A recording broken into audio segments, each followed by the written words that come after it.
Marketers were obsessed with learning more and more about their customers, but in learning more and more about them was often the demographic information, like, their age, their income level, or the psychographic information, like, they're dog lovers or they're this and they're that. But realistically, people could look very differently demographically and psychographically and still have the same jobs to do with which they would look for a product for. So it was like really understanding the jobs and all of the details around your customers' jobs. That was a far more useful way of understanding how to create better products and how to sell them. And so here's the deal. Like, again, like the biggest mistake that people make with customer discovery is they talk to people who look like their ideal customers as opposed to people who are actual buyers, people who are actually buying products from them today, or people who are looking for solutions like the ones that they offer. And so it's not about going out and reaching out to some predefined profile. It's about talking to people who are actually in the buying journey. So for some of you, that might be easier than for others because you might already have customers. So ideally, who do you talk to?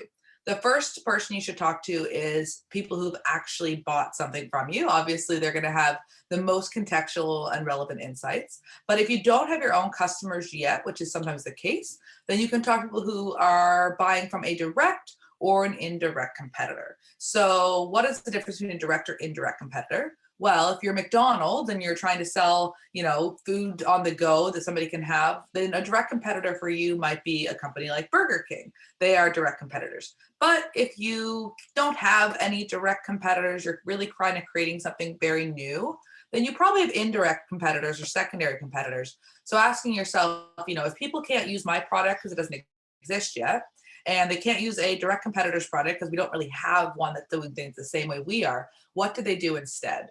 And the what do they do instead usually can look quite a bit different than your solution, and that's okay. You're still going to get really good insights. And then lastly, you want to look for people who are currently in the buying journey. So people who raise their hands and say, yes, I'm trying to solve the problem that you solve. I'm trying to make a transformation in the way that you're promising you'll make a transformation.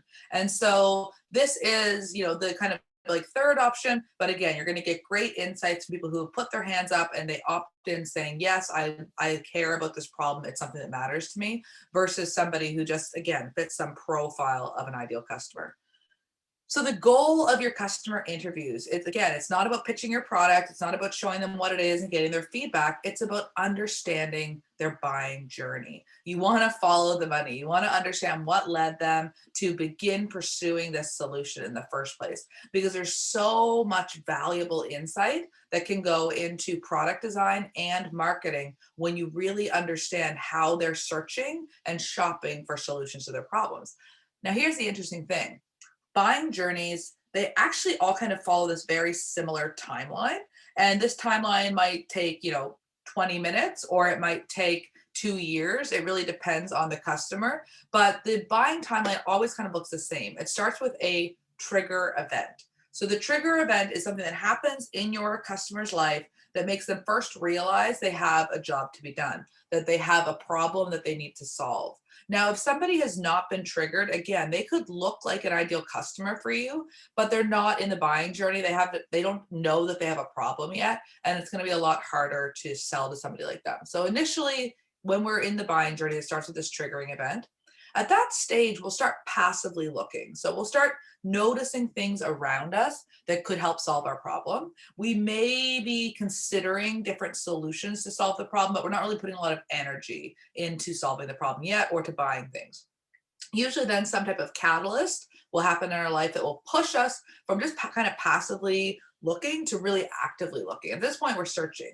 We're asking friends for referrals. We're doing research. Maybe we're trying different products, alternative solutions that could get the job done. Typically then another catalyst will happen in their life that will push them into decision mode, where they've narrowed down their choice set to a few options and they're trying to decide between them which one they're going to buy.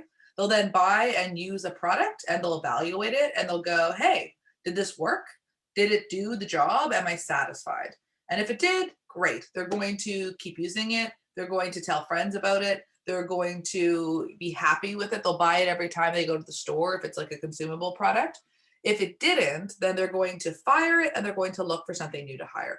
Or if their circumstances change, maybe it was working, but then something in their life changes and now it's not working anymore. Well, now they're going to look for something new to hire.